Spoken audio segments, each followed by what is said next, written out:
একদিন রাজসভায় রাজা এক গুরুত্বপূর্ণ বিষয় আলোচনা করছিলেন। সভায় উপস্থিত ছিলেন তার জ্ঞানী মন্ত্রী বিজয় সেন, যিনি তার অসাধারণ বুদ্ধিমত্তার জন্য সবার কাছে সম্মানিত ছিলেন। রাজার যে কোনো সমস্যা তিনি সহজেই সমাধান করতে পারতেন।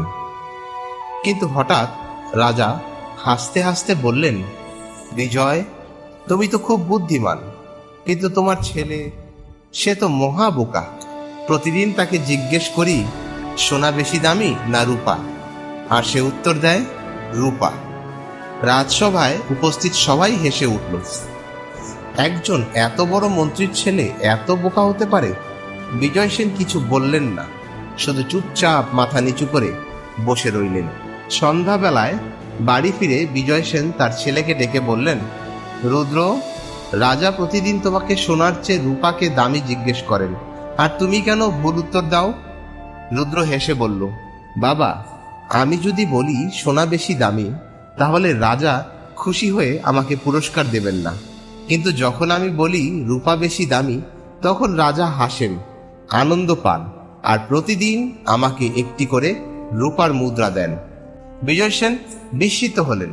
রুদ্র আরো বলল, যদি আমি ঠিক উত্তর দিই, তাহলে রাজা আর আমাকে কিছুই দেবেন না, কিন্তু আমি ভুল উত্তর দিলে তিনি প্রতিদিনই আমাকে রূপার মুদ্রা দেন। বাবা, বলো তো, এখন কি আমার উত্তরটা একদম ভুল? বিজয় সেন তার ছেলের কথা শুনে হতবাক হয়ে গেলেন। এতদিন তিনি ভেবেছিলেন তার ছেলে বোকা, কিন্তু আসলে সে অত্যন্ত বুদ্ধিমান। সে পরিস্থিতি বুঝে কাজ করছে, ভবিষ্যতের কথা চিন্তা করছে। রাজসভায় রাজা ও মন্ত্রীরা তাকে বোকার মতো উপহাস করলেও সে আসলে ধৈর্য ধরে নিজের লাভের জন্য বুদ্ধিমত্তার সাথে কাজ করছে। বিজয় সেন ছেলের মাথায় হাত রেখে বললেন, তুমি বোকার ছদ্মবেশে সবচেয়ে বুদ্ধিমান কাজ করছো, রুদ্র।